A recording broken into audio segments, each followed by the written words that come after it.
Today, I kind of wanted to talk about 3 things to do in order to make your account a lot better, stronger in Anime Vanguards, because these are things that I used to never do and it actually kind of ruined my account. An insane new game called Anime Legends Simulator is going to be releasing soon, and I can guarantee you without a doubt that it is going to be one of the best games of its type that is ever going to be releasing on Roblox. So if you're not yet on their Discord, then you're missing out.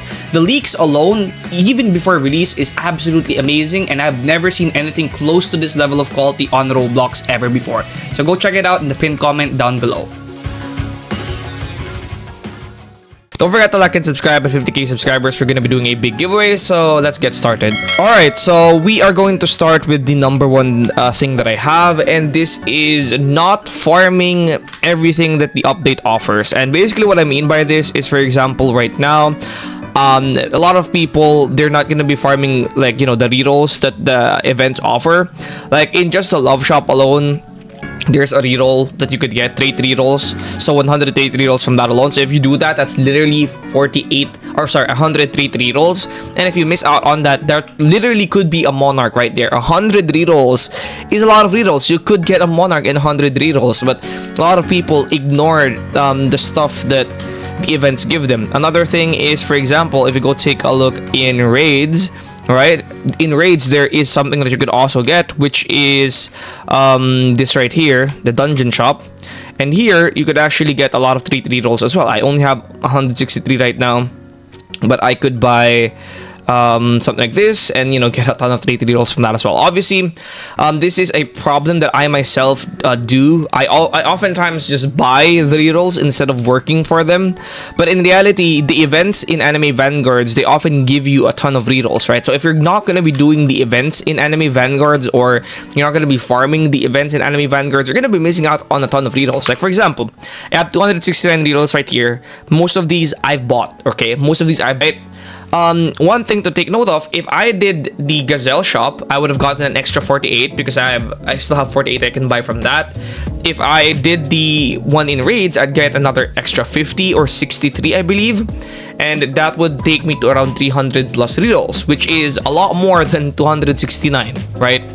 The moral here is farm whatever you can farm, right? Farm not only the events but also the challenges, right? The challenges right here, because this could give you 2 rerolls. Then also you could farm the boss events, because this could also obviously give you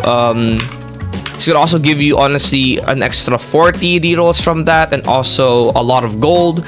So these are some things that you need to be farming, right? Because if you don't farm them, you're going to be missing out on a ton of rerolls. Another thing that this is the second part right here, and I decided to make this a separate part because this is significantly more relevant than the ones that you farm in events, is missing out on your bounties. Again, this is another problem that I myself struggle with.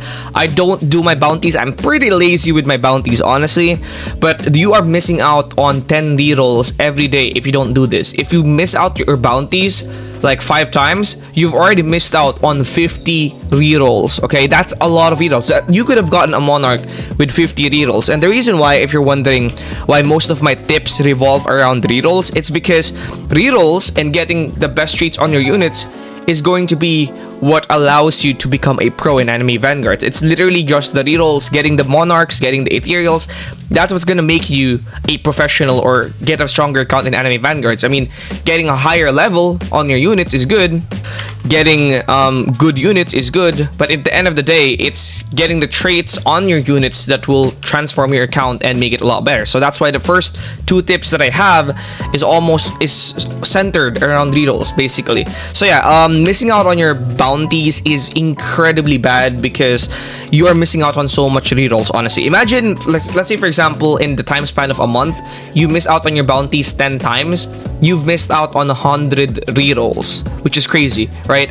If you say, for example, spread that out to like 1 year, let's say in a single year you miss out on your bounties 100 times, you've missed out on 1,000 rerolls, which is obviously kind of crazy. The next one and the last one is not watching my tier list and not knowing which are the best units in the game. So there's a lot of other units out there, or a lot of players or YouTubers out there that explain what the units do, but I think I'm the one who makes a really good tier list in my opinion, because obviously I play the game and all that stuff. I try to make the tier list as accurate as possible with the help of testers and Gen 2 on Discord.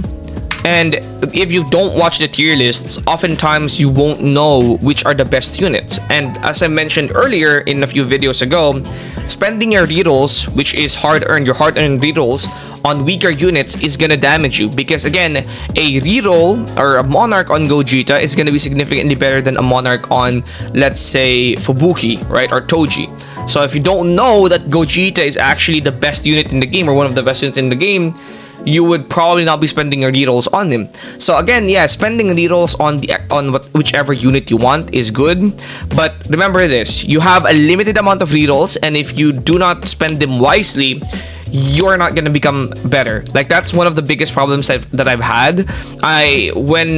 Before I got my second Monarch, what I used to always do was spend my reroll on every single character that I had, right? Every single unit that I had in the game, I spent my rerolls on them. And for about 3 months, I could not get a single Monarch, or 3 or 4 months I could not get a single Monarch. Then I started changing my strategy and only spent my rerolls on a single unit, and I immediately got my second Monarch, which is Gogeta. And then I also did the same for Sung Jinwoo, and I immediately got my third Monarch on Sung Jinwoo and Igris. So yeah, if you follow that tips, it is pretty helpful. Anyways, that's gonna be it for today's video. Don't forget to like and subscribe. And bonus tip before I end this video, join our Discord in the pinned comment down below, because joining a Discord or a community is gonna help you out a lot when it comes to grinding updates. And also subscribe. I'll see you guys in the next one. Peace.